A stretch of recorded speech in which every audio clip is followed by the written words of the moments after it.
Welcome, everybody. Once again, my name is Guy McDonald, and my great privilege and honor to be the host this afternoon. But I can only host once I have my two panelists joining. So if you're wondering why you're sitting watching a screen with a fellow in a yellow bow tie and it's quiet, that's the reason. We are just trying to work out how to link them in. They have the links. They, in fact, are watching me as attendees, but we need to hook them up as a part of this. So yeah, it is. It's a very warm welcome to each and every one of you. And as I mentioned, it is a great privilege to be with you this afternoon. I host the breakfast show on Magic 8 to 8 a.m., Monday to Friday, 6 to 9 a.m. I'm also very passionate about the outdoors, and I've been hiking and camping out in the Drakensberg since I was 6 years old. You might wonder, how did a 6-year-old hike? Well, I had a very small little green backpack, and my mom and dad would carry everything for me. And I was actually carried in a backpack on a backpack as well for a while. So it was extreme. It was extreme. And they're watching from KZN, so thank you to them for introducing me to it. I think it's important that we introduce children to the outdoors. I know the difference that it can make.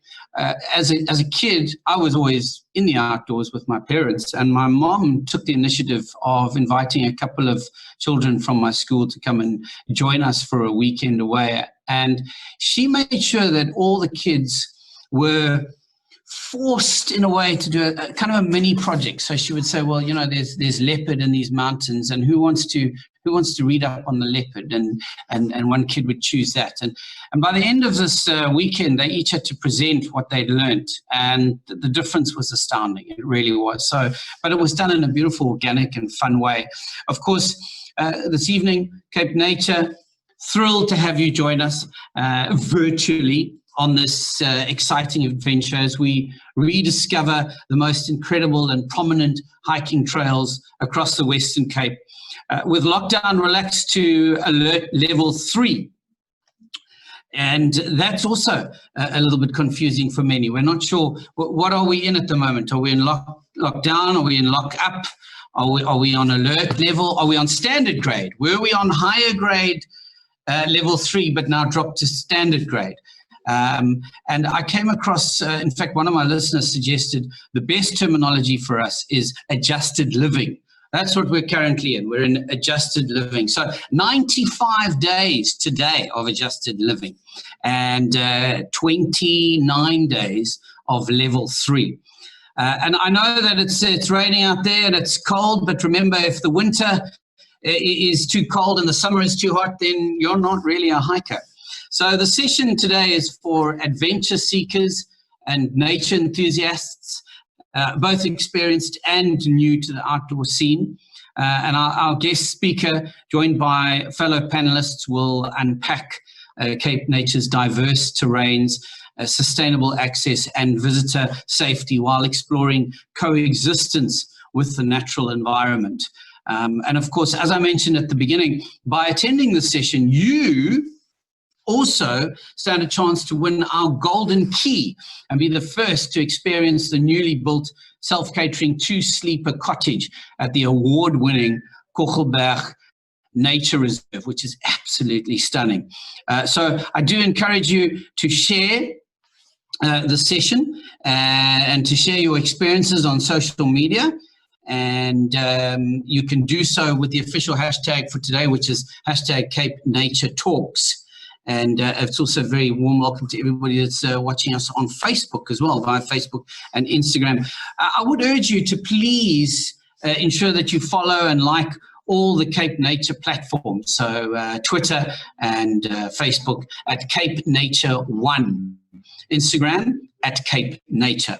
So I do urge that.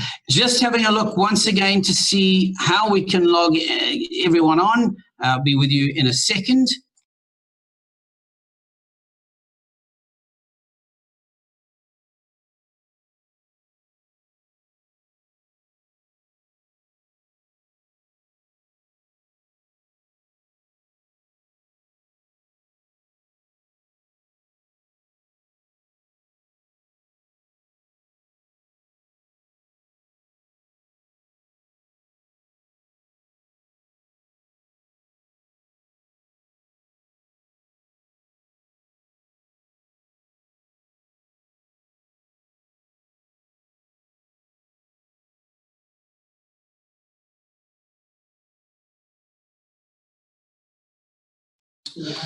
So Raul has joined us. That's fantastic. We're getting somewhere. This is phenomenally exciting.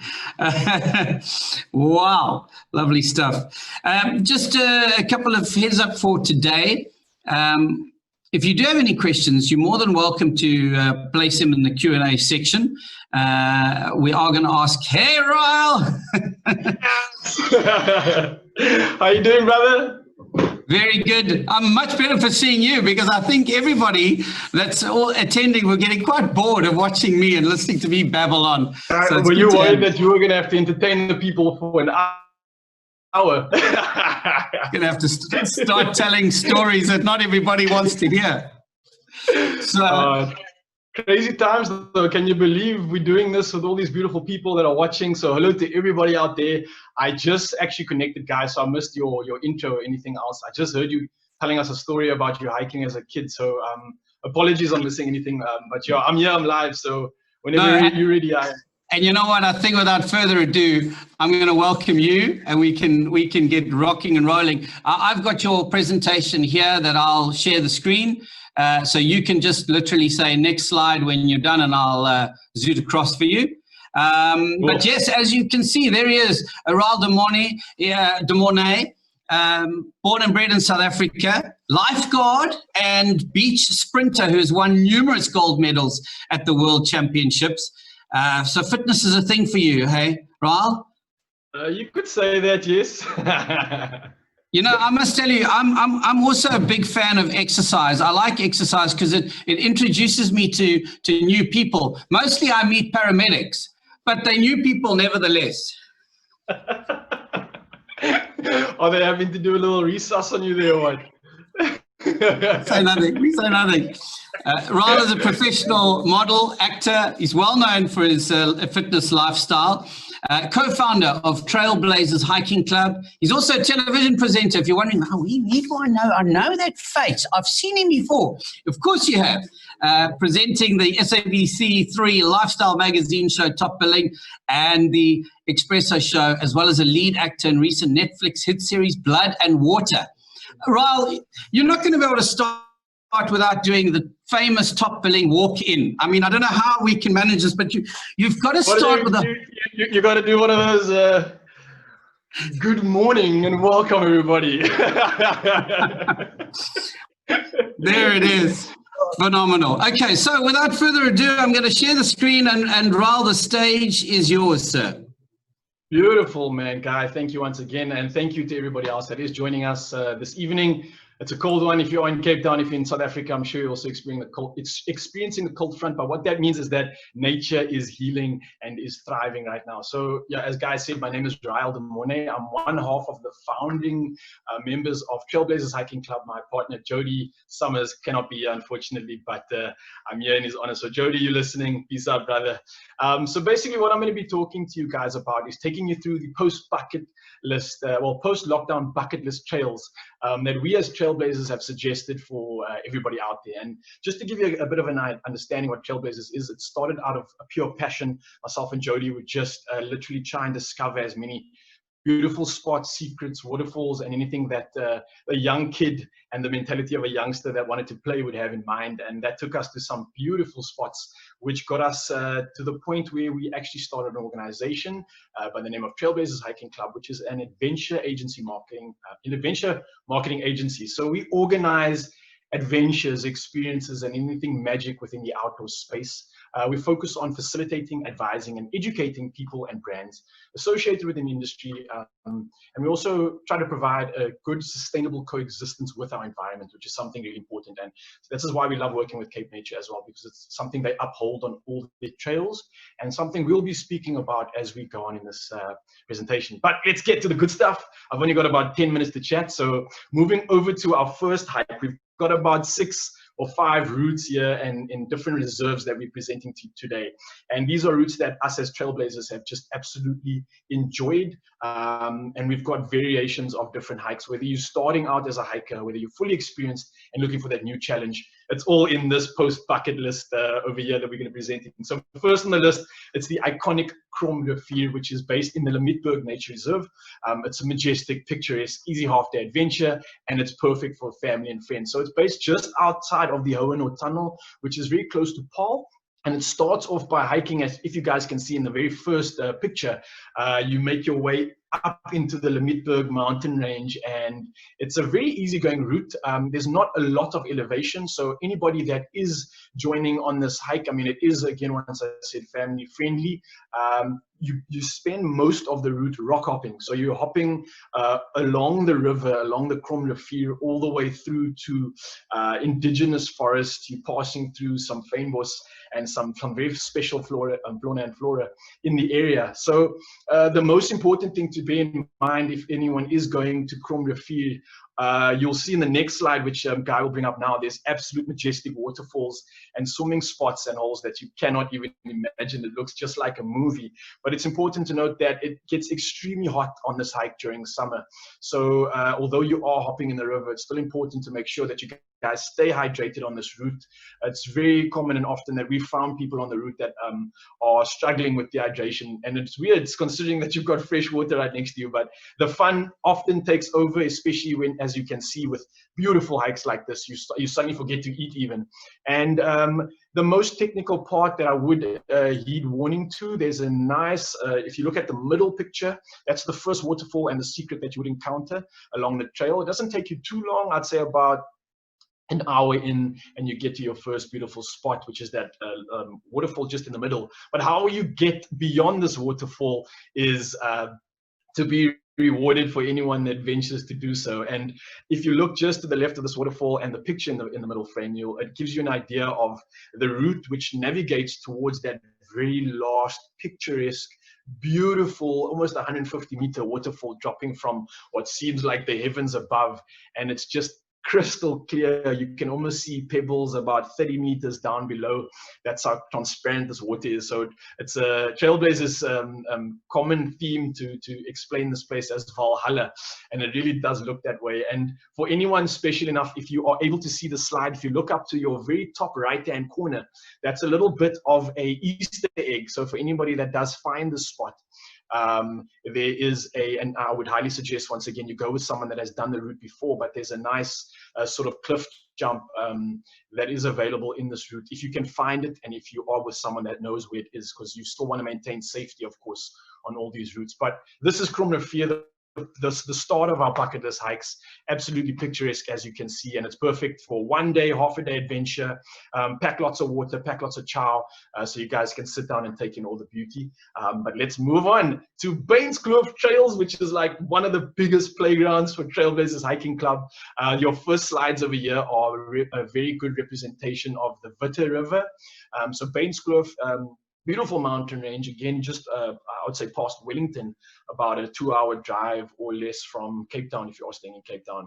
And again, we often use the Bainskloof mountain range as a one-day experience with various hiking opportunities, which I'll talk about in the next slide. But in this first slide specifically, this relates specifically to a route on Cederberg, which is a weekend adventure, very popular route, again, in the Wolfberg Nature Reserve, and again, family friendly. One thing I love about the camping in Cederberg, for any of you guys that are keen on that, is that it is it really promotes natural ambience. And why I say that is because there's a no noise policy at this campsite, which I really appreciate.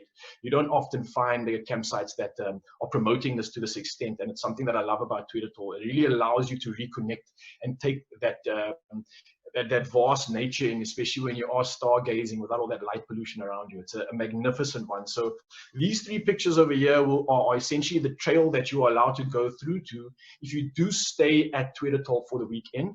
And these are, again, beautiful campsites and accommodations that you can spend the weekend at. If you don't have the entire weekend and you just want to spend the day, then Guy, on the next slide, you will see some of Trailblazers' most iconic adventure spots. And the three slides over here kind of showcase different routes. The one on your very left is Bainskloof, There's various waterfalls along the route just like this. None that are very deep. It doesn't allow for any cliff jumping. It's very shallow, so it's just good for a nice swim, a nice day of immersing yourself within a river, within life, and within all the mountains pleasures. If you look at the middle slide, though, you'll see that's everybody that finds us on Instagram or sees us is always talking about this picture in the middle. And I thought for all you champions out there that are joining us, I thought I'd share the secret. And this is part of the Rockhopper Trail. You kind of have to work a little bit extra to get this, but don't worry. If you want to find out how to do so, you can contact Joe and myself on Trailblazers Hiking Club, and we'll share the secret with you on how you can get to this iconic waterfall, which literally, as it shows you in the picture, it's a waterfall that is descending and cascading through a complete circular round hole in a mountain. Can you believe that? That is legitimately real. There is no editing whatsoever in this picture. It's just the basic time lapse of 5 seconds, and everything else is as it seems. So this is just one of the many secret spots along the Witte River within Bainskloof that you guys can explore and spend the day. And even if you're not so adventurous and don't want to spend 2 to 3 hours, the very picture on the right-hand side of the slide kind of shows you just about a half an hour into the Rockhopper Trail, starting at Tweedatol.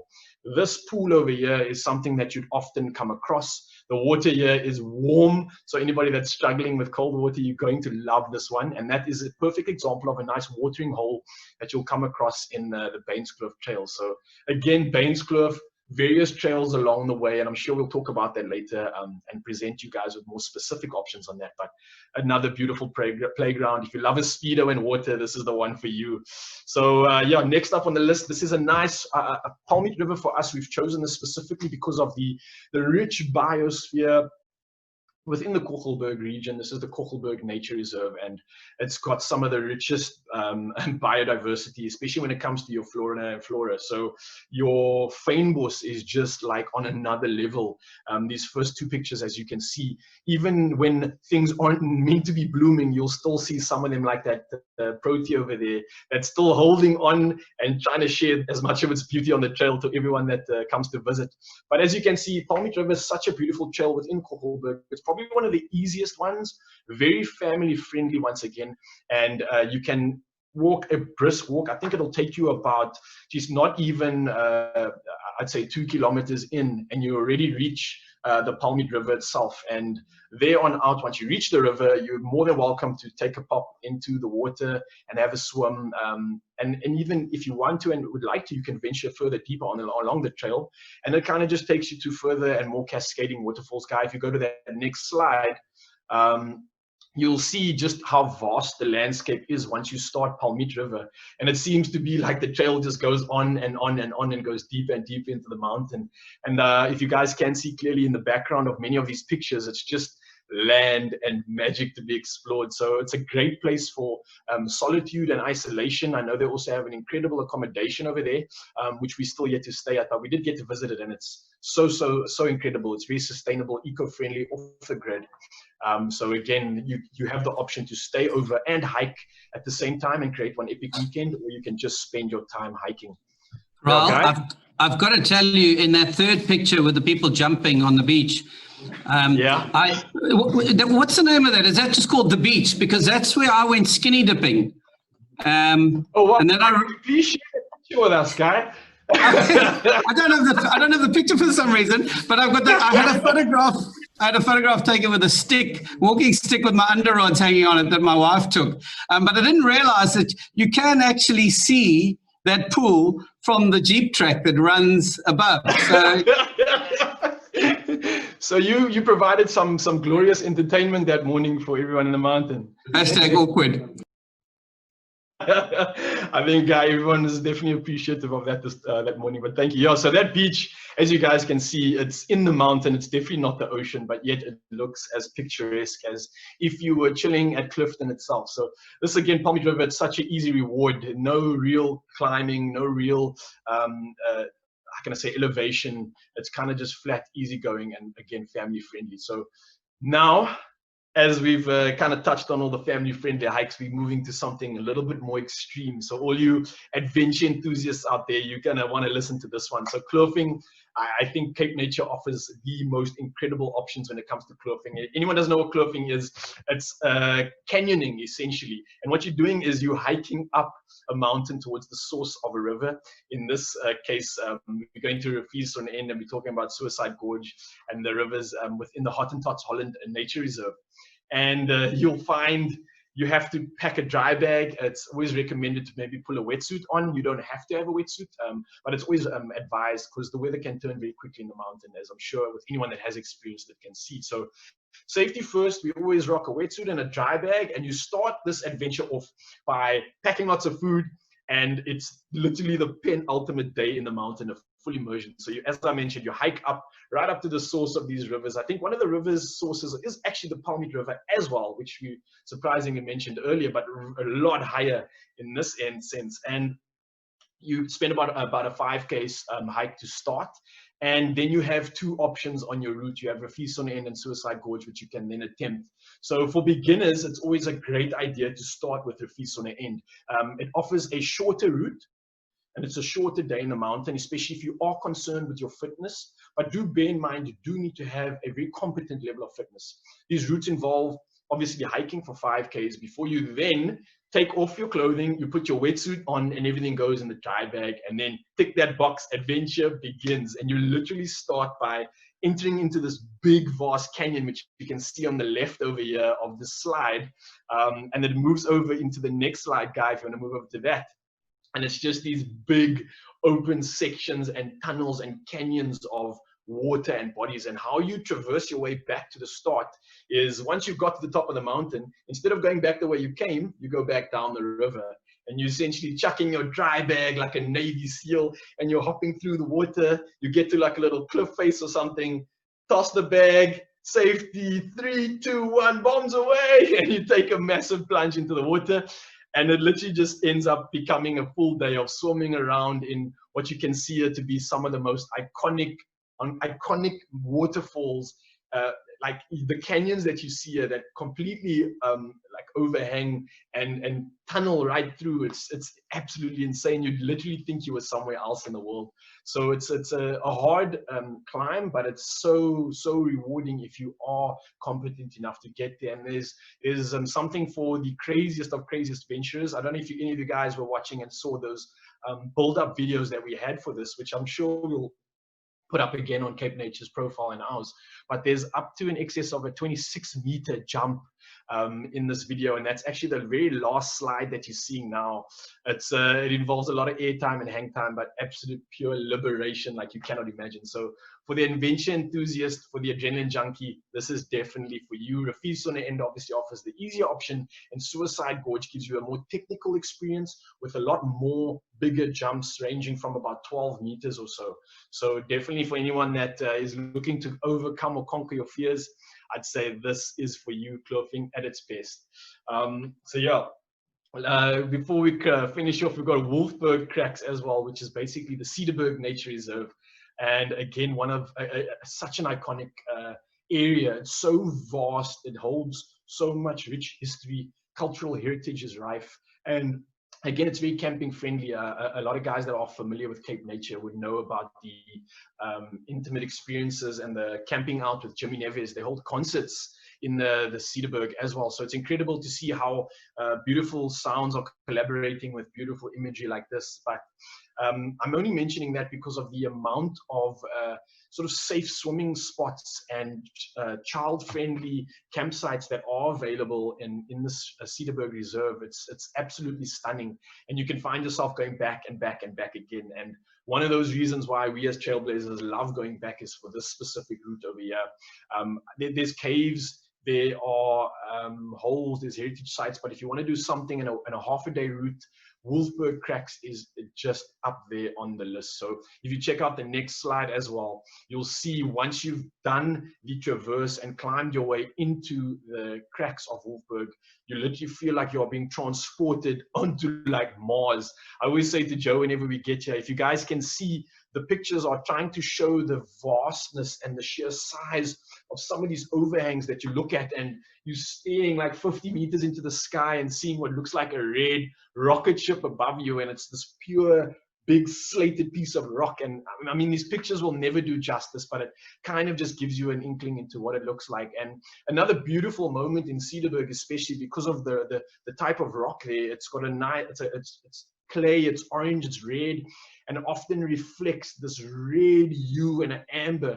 So when the light comes into these caves and into these cracks, it's honestly like you are in a disco. You just see the dust blowing up and this red light shining straight across your face. You feel like you're in a concert provided by Mother Nature herself. So again, Wolfberg cracks for anybody that's looking for a half-day hike. And straight afterwards within Cederberg, you've got options of swimming holes and no light pollution whatsoever, which provides stargazing on another level. I think Cederberg is something that, in terms of the terrain, it's definitely for anyone that's looking for that authentic camping experience, a real outdoor connection away from it all. Cederberg is going to offer that to you, and it can be anything from the individual looking to find themselves or the family that just wants to find each other. I think there's the beauty within in many of these reserves that are available in CapeNature. But yeah, that's us. I know I tried to be very quick with that. I was only given 10 minutes, so I do apologize, guys. But I just wanted to say thank you all so much for, again, joining. And this session, as I mentioned, is for everybody. These are only a handful of the properties and some of the trails that are available within CapeNature's properties. But what we are trying to ensure as hikers, and as much as the Trailblazers Hiking Club ethos is, we want to really be custodians of the beauty that CapeNature has to offer. So what that means is we promote sustainability when we are hiking for everybody out there. That means leave no trace. Don't leave your litter around. These reserves offer so much for everybody. I've seen, and Joe and I have seen people transform, reconnect, and honestly find themselves in ways that you cannot imagine, purely because of the fact that these properties have remained so pristine and so natural. And I think with that, it goes to say that we are all excited to get back into these properties and into these mountains. I know we cannot wait, and I'm sure that this little teaser has given you guys an extra reason to do so. But yeah, thank you once again. And of course, guys, we need to make sure that post-COVID, and when we are allowed to get on the trails, that we do encourage a sustainable and a COVID-friendly hiking experience too. But guys, I cannot wait to get out there. CapeNature, when can we go? But thank you all for listening. This is myself, Ryle, and on behalf of Jody, this is the Trailblazers Hiking Club, just sharing what has been an incredible and phenomenal experience of exploring some of the vast beauty that CapeNature has to offer. And it's only the beginning, guys.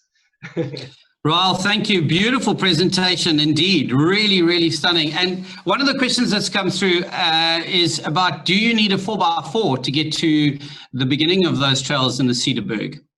Oh, well, that's the beautiful part about it, is that the Cederberg is so friendly. You don't need a 4x4 to get to some of the campsites, especially the ones like Algeria campsite. It's a long dirt road to get there, so you are going to get a little bit of a dust and stuff like that caught up in your tires. But especially when you want to get to like the Algeria campsite at Cederberg, you don't need a 4x4. If you had a 4x4, you could then have the option of exploring some of the more longer terrains, all the way through to Tankwa side. But I don't think at all you need, I mean, I did it once when we were starting out in a buddy's Golf. So we handled it perfectly. We stacked that thing full of luggage and we had the most insane adventure. So you definitely don't need a 4x4 to get to the start of some of these routes, especially. It's not that bad. But heed my warning, if it is winter, if it is rainy, again, it's not a tarred road, so anything can happen. You might run into any potential issues. So always phone ahead. I would suggest phone CapeNature ahead and just make sure the route is good. Thank you, Ryle. Appreciate it. We'll come back to you with more questions, but I think let's also just introduce our other two panelists that I see have been able to join. And we say a very warm welcome to Anwar Bent, who is the president of the Hikers Network and founder of the Hikers Network, networking to all mountain users in the interest of conservation and safety in the mountains. And he is actually the previous Wilderness Search and Rescue Incident Commander, 10 years experience in search and rescue management, field rescue experience, and 4 years on a helicopter mountain rescue platform. That must have been absolutely incredible. Anwar, let's just talk first. Let's start there with a question about your experience with regards to helicopter.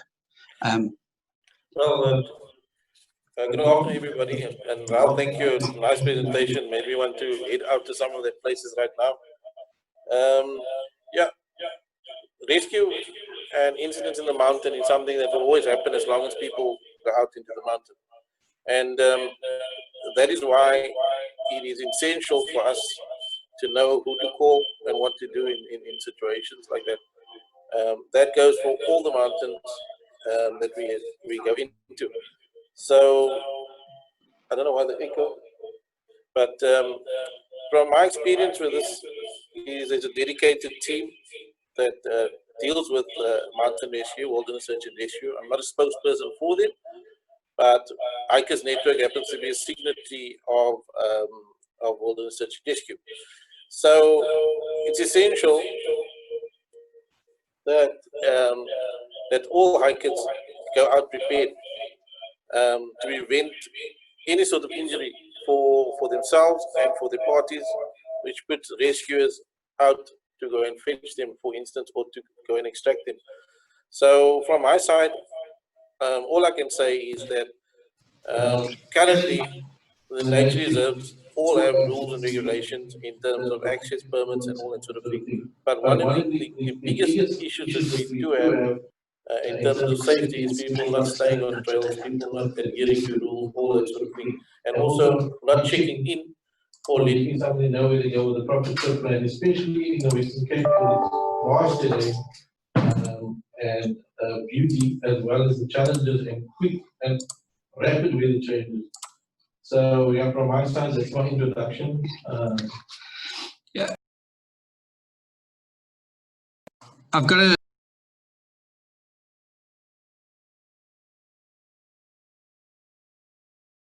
mute. There we go. And all the technical things are coming back. I have to apologize to you, Anwar, because I'm working with a computer and a very sophisticated sound thing. And I found the thing to turn the sound off there. I was busy with the computer. So apologies to everybody for that. It wasn't a muting issue. It was actually my own broadcast. And Anwar's is actually in the same room as me, but because of social distancing, we have to look across. Okay, so I think let's just move on. And I think Anwar's, I'm not sure if you answered the question because I was so busy trying to work out my audio issues here, but what inspired your love for the outdoors? Well, and one of the biggest things that inspired my love for the outdoors was basically getting out with people, you know, sharing nature with so many people, young and old, and over the 37 years being involved, not just hiking, but sharing it with people in the beautiful Western Cape Mountains. My family hails from Kirstenbosch, a Protea village, and I think a lot of that has to do with what I do today. I believe in approaching the mountains in a humble way. I believe that that absolute respect and humility for God's creation is important, and I approach that every time I go out. Every single small walk, big walk, multi-day walk, wherever I go, it is just such a blessing for me. And to bless other people in that way, it's very important, but not also to keep people safe. The Hikers Network currently has a tracking system running where thousands of hikers get tracked all over the Western Cape, even outside the Western Cape. And I think that is a big passion for us, is to keep an eye on things, but also running our operational clubs, Hanover Park, Mitchell's Plain, Bonteheuwel, all of these things, you know, to share this with so many people that only hear about mountain areas or beauties or the Protea, Cederberg is behind us, the King Protea, to experience that within nature, not just to see pictures, you know, and to take people on their journey and possibly a virtual journey. I mean, through COVID-19 now we are doing the sort of talks online, which is brilliant, and giving so much more people the ability to hear and see these places. And that's what we do on Facebook. When we take pictures or we send videos, or we try and encourage people to get to the outdoors, but safely, and also to conserve nature. That is the main thing, that it is here for time to come as well. So yeah, that's my passion. That's what I do. And I hope you realize that we organized the Protea especially for you in the background because of your childhood and where you come from. Thank you. In terms of nature trails. I mean, this is probably quite a tough question to ask you because you've done many, and there would be many faves. And it's like asking a winemaker what's his favorite wine, or a parent of 6 children what's their favorite kid. So let's put you on the spot. If you were to name your favorite CapeNature trail, what is it? How long is it? And why does it stand out above the rest for you? Okay, Jonkershoek is probably one of my favorite trails. The reason it stood out for me is because we use it as a training event every year in the winter, and it's got high mountains, it's got diverse weather conditions. It gets very hot, very cold. But a few years ago, we went out there and we had rain when we started, and then the rain went away, the sun came out, and it started raining again. And the minute we got to the neck, it started snowing, and that was an hour of snow and cold and wind, and then it cleared and it became sunny again. So this is the way nature just displays itself. So it became one of my favorite trails for that reason. I've also experienced some really on the very same trail. I've experienced some. Besides that day, there was another day where we experienced very hectic weather conditions where we in training. And I mean, this is what we have to do. We have to get out. We can't say, no, you know what, it's too cold today, whatever. We have to, if somebody's there, we have to fetch them. You know, so the Hikers Network did training events in that areas. And I must say that Jonkershoek stood out for me, the Fynbos, the Flora, and also Kochelberg Nature Reserve. And I mean, I mean, we see the Cape Floristic Kingdom. I mean, it's the heart of the Cape Floristic Kingdom. So one Palmiet River, but those are amongst my favorite. And then an overnight trail, which is also a favorite for me, is the Swallow Mountain Trail, which I also experienced snow many times on. So yeah, those are my favorite trails. And obviously CapeNature trails, the facilities are always great. Access and permit booking and all that sort of things, and then backup service, great. So we love the outlying trails specifically for this. Anwar, can I ask you, do you also get tempted like I do when I'm very far out from civilization and near a large body of water, that I like to take off the clothes of my large body and then have the large body meet the large body of water? Do you also get tempted like that, or is it just me? No, I do get tempted like that. But some of that water is really cold, so I'm not going to be jumping in winter. Maybe in summer, I'll go in there, but not in winter. But yes, that's one of the things that draws me is the water. I mean, just yesterday I went out, and after the rain, the rivers and everything was beautiful, pristine. And I mean, it's a draw card. But once again, I was out yesterday checked in on tracking walk, and I'm just asking everybody that's out there to comply. There are rules, stay on the trails, things like that. I see a lot of things that if you get injured, it is a hard task to get you out, and also COVID, the parks are open now, so it's great and everything, but we need to conform to the rules that has been set in place for it to be open. So yeah, that's it. Otherwise, thank you, and I'm glad you raised that point of COVID as well. We're going to continue that conversation. As you may be able to see, our other panelist that's joined us is Ramiz Matthews, CapeNature's very own hiking enthusiast and tourism development specialist with CapeNature for more than a decade, and is well versed on product development, which includes maintenance of our hiking trails. So I better bang up the volume on my microphone thingy here and say, welcome to Ramiz.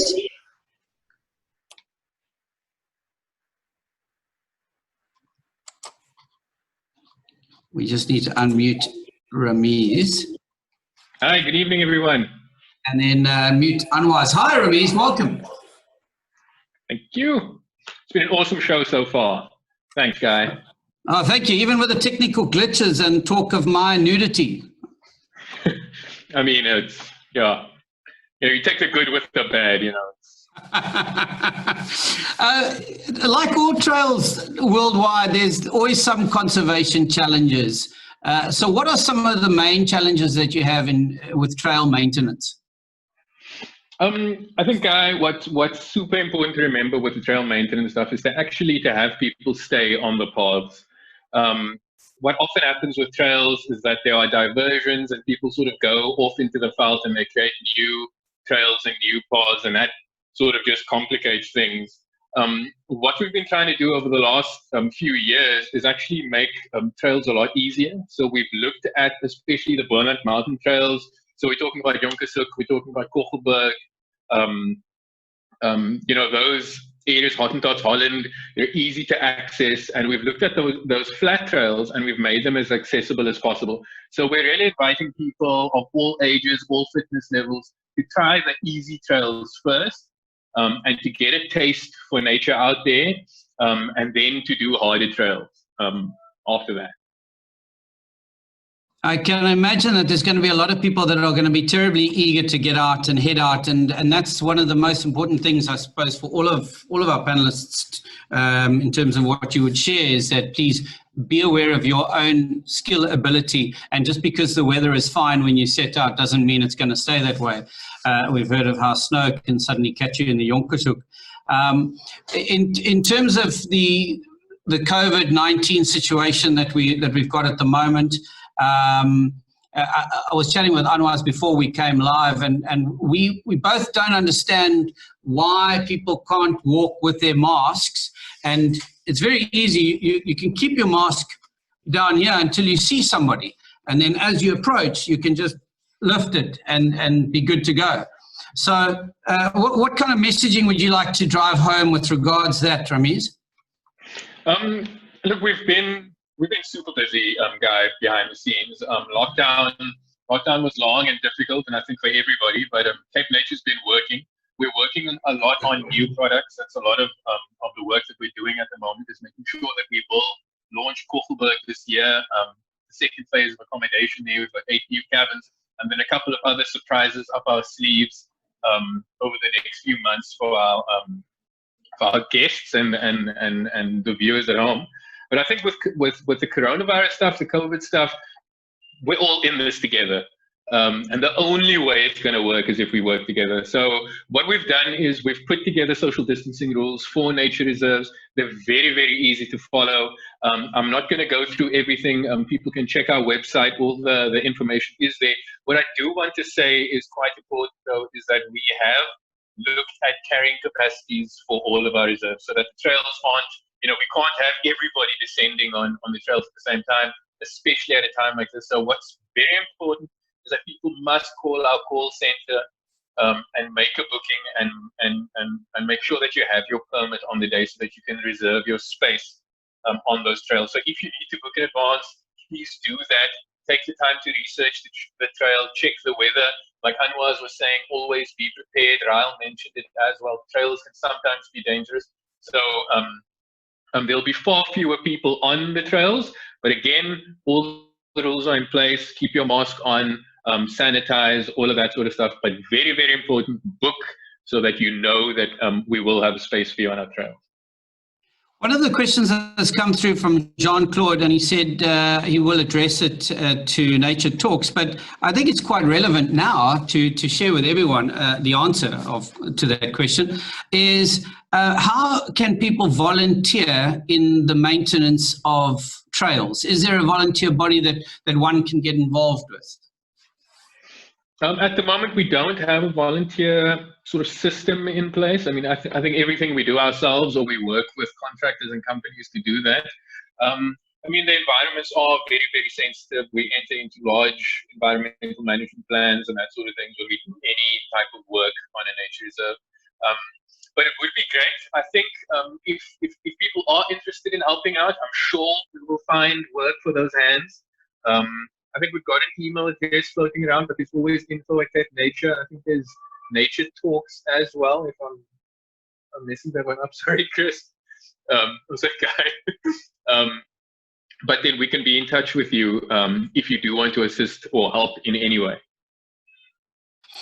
Thank you, Ramiz.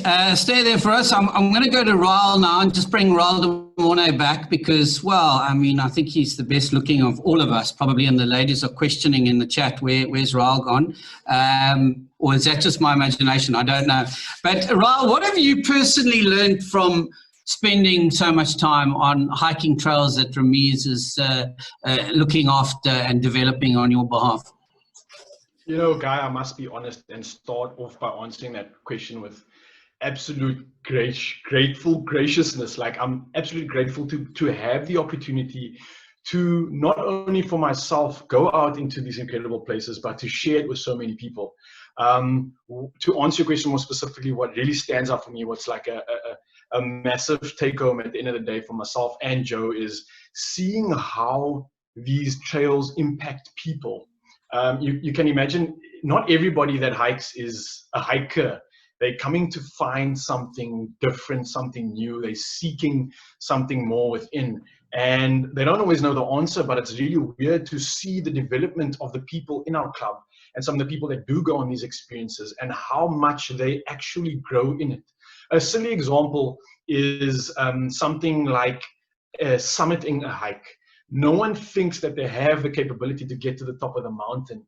And you find along the way, the process is not as daunting because you have all these beautiful distractions. You have this flora and fauna. You have so much new to take in the experience that before you even know it, you're looking around from the top of the world and realize that you had far more belief in yourself that you had started the hike off with.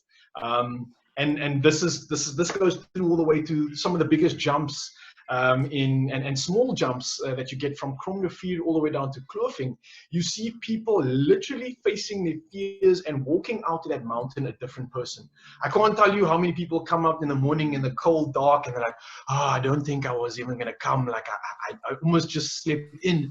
And I swear to you, the minute they leave the hike, they're asking Joe and I, okay, when's the next one? When are we doing this again? I want more and more. And you can see that bug is bit, and it's so simple when you understand how we as humans want to be around nature, want to resonate with it. And it's sad that so much of the beauty within our entire country has been taken over by construction, consumerism, industrialization.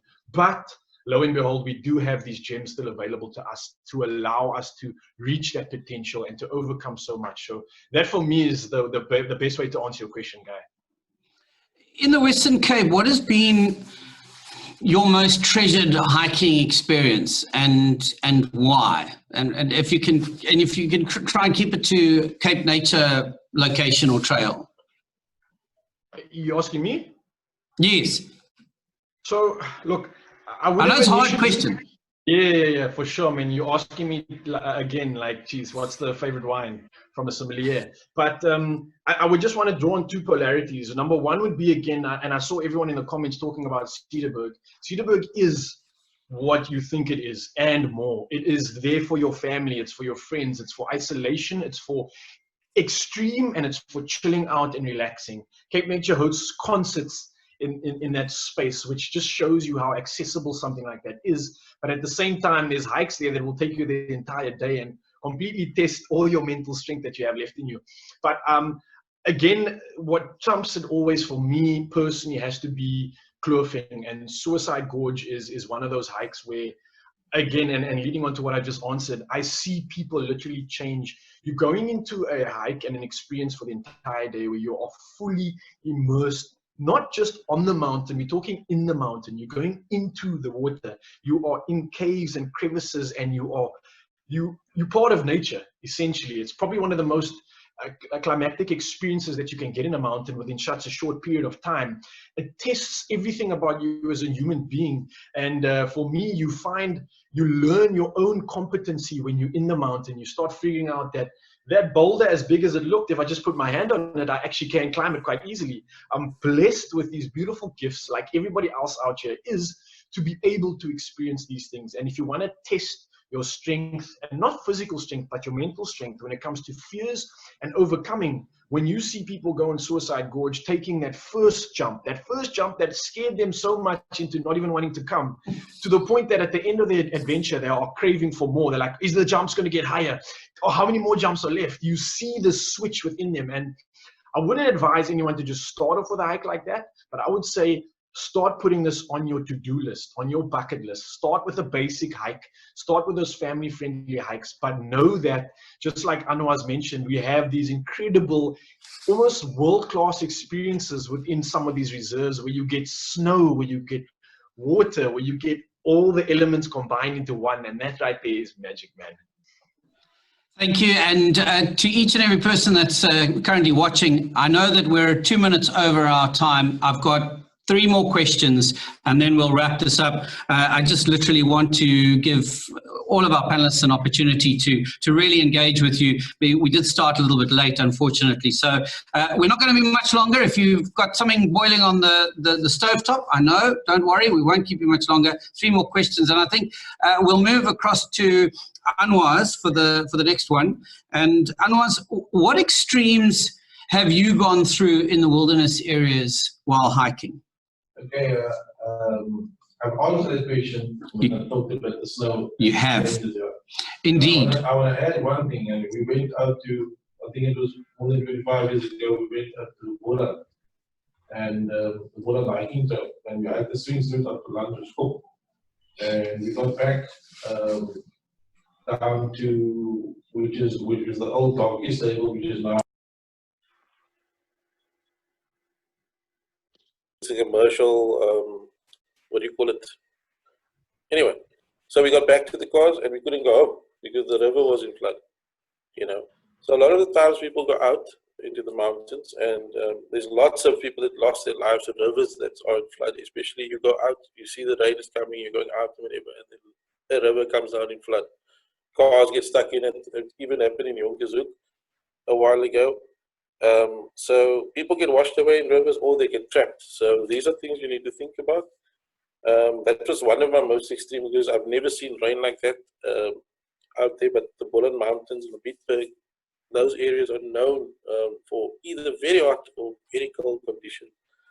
And I remember in Wolfberg we had an incident as well where there's, you know, you're hiking in very, very hot conditions, and you know that little drips of water that I was talking about earlier, you know, getting prepared with water, making sure you have adequate rain gear and all of your equipment, that is rain or shine, that you carry it all with you, your emergency equipment. Now we are starting with the Hikers Network. We have a junior hiking club, so we are starting to train people as young as 4, 5, up to 11, 12 years old to understand the mountains, to respect it. And not just to respect the fact that you need to be safe and be prepared, but also to respect nature, fauna, flora, those sort of things. And to greet people when they see them, things like that on the trail, because it's a great mountain etiquette to assist. It's like a mountain community. And this is the message I want to share with everybody. Like Remy said, everything we do on the mountain, whether whatever club we are, group, or we need to work with authorities. And it is a core, important message that I want to say is that if we don't work together for COVID-19, for nature, for sustainability, for safety, and for the future of our kids, which, as I said, we have the hiking clubs and the communities that we should be working with as kids. It is not just about the beauty of nature, it's the heart of people, all of those things. It encompasses what we do as a Hikers Network, as an organization. And we're saying this, and we're not promoting ourselves, but we are saying that this is what we stand for. We work with authority, work with laws and rules, all of those things. People safety out there. That's my last question. And who said that Rally is the most, handsome person? Thank you, everybody. And I just want to ask you very quickly, one of the questions that's come through is costs of joining hiking clubs. And the question is aimed at you and at Ryle, and covers, does your hiking club cover the whole of South Africa, or is it only the Western Cape? And how much to join? So if you can just answer. We've got our own Western Cape In Gorge as well. Everything is free. Obviously your bookings and things like that, nothing is charged for. So the tracking system, the hiking, the junior club, everything is free of charge. So yeah. I definitely want to add to that and say props to Anwar's bent. And so that same question I'd like to pose to Ryle as well, if you don't mind. How much to join your club? Yeah, so I would rather just suggest anybody that's interested in some of the hikes that we do offer, just head on to trailblazershikingclub.com, or you can Google us or find us on Instagram, and we've got various offers when it comes to hiking. And if it's anything that you want us to procure, create, we can do that. I definitely would suggest, if you guys are looking for an OG in the mountain and lots of mountain stories, Anwar's Bent is your guy. I'm sure he's got so many campfire stories that he can deliver to you. So he's definitely going to be rich with a lot of knowledge. But yeah, if you're looking for just a crazy experience and a wild way to enjoy the outdoors, then we definitely your guys as well. But I think, Anwar, you and I should we should create one epic big hike in Cape Nature for everybody one day, eh? What do you say? Well, I think that when COVID-19, when we've made the victory of COVID-19, then we can look at something like that. Huge hike. But collaboration is important, and that's why I promote in our communities that we work with CapeNature and Sandparks, whoever we need to work with authorities to achieve that. So my hat off to you, Raul, for what you're doing with people as well, and to everybody, Ramiz and our master of ceremonies with the yellow bow tie. Thank you very much. The theme of today is, of course, iconic Cape Nature trails for your post-lockdown bucket list. So I can't let you go, Anwar, or you, Raul, without sharing with me what is your ultimate that you haven't achieved yet. And I'm sure it'll put a smile on Ramiz's face to hear the answer. So one trail, if you could choose one trail that you haven't done yet, that's your ultimate bucket list. And let's go to Raul. Yeah, okay. So I think I would agree. And Joe, if Joe was with me now, he would definitely agree as well. Something we both haven't done. I did when I was a youngster, which doesn't count. I can't even remember it, but it's definitely, I think, the Whale Trail, which has just been opened up. You got to have a multi-day, I think it's a 3-day trek along an incredible coastline, the potential of whales, and I think some of the South African falcons or ravens, the last of its kind, are actually in the area as well. The southernmost Cape vulture colony is at the Werp as well. I actually have a story there, Guy, and I need to share this, and like Raul's going to enjoy this. So a couple of years ago, I think it was 2014, we replaced the A-frame huts at Nutsi.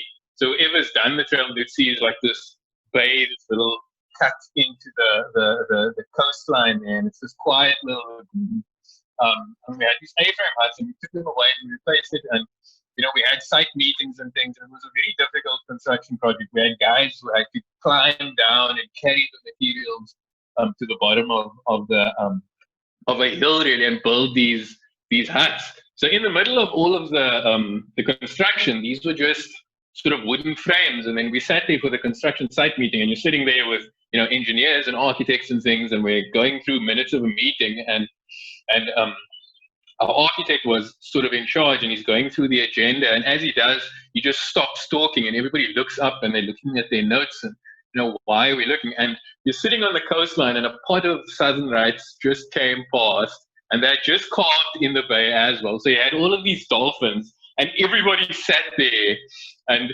all the business ended for the day. And that's a story I'll never forget at Nutsi. I mean, and to hike that trail, the Whale Trail, when you said it, I was like waiting for somebody to say it. It is spectacular. Definitely a bucket list item.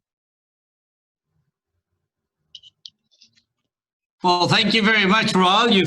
You really riled up Ramiz there, got him excited. Sure. So to Anwar's, your opportunity to answer. What's a bucket list trail for you, sir? I will have to go with the Whale Trail. I've done it when it opened up many years ago. But Wolfberg is a very special place to me. This year I'll be 50, and when I was in matric, that is where a lot of my education started, when we went to visit Wolfberg as a group, and it is an absolutely special place to work. Wolfberg, so why I say I'd like to do the Whale Trail again. When it opened, I did it, and the CapeNature has made some upgrades and all that sort of thing. But every year we take large groups of youth from and people to Wolfberg as well. But if there's a trail I'd like to do again, it is the Whale Trail.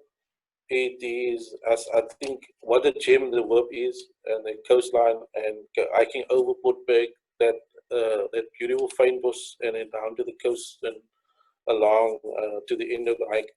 So yeah, that it is a real blessing. And I would go again and say that Wolfberg and the whale tail is definitely on my bucket list as I'm always going to do. So I must agree with that. And I get excited. And so does the kids and adults that's with us. I mean, for what we experience out there. So much diversity. Thank you.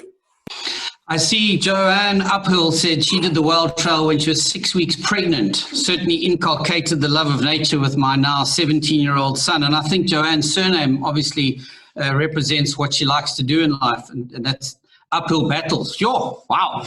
You're getting a round of applause there from Raul and Rabiz. And that's it, ladies and gentlemen. And, you know, there have been many questions that have come through. We see them on the chat line. Unfortunately, we don't have time to answer all of them, but I know that CapeNature will respond to your questions throughout the week. So don't stress, there is an opportunity there. Please join me in a silent, from your side, round of applause for Anwar Bent, Ramiz Matthews, and Raul de Mornay for joining us. Absolutely wonderful, and thank you for infecting us with your enthusiasm for the outdoors and for hiking. And of course, thank you to each and every one of you for joining us and attending this webinar. You have been entered into the draw for the golden key to possibly go to Cederberg and stay in one of the brand new self-catering accommodation venues. The winner will be announced tomorrow on the CapeNature Facebook page, so keep your eyes on that to see if you're a winner. And thank you for your time. We really do appreciate it. I don't have anything else to say except this. This is my parting shot for you this evening. There is no Wi-Fi in the forest, but you will find a better connection. Be blessed. Look after yourself. Good night. Thank you.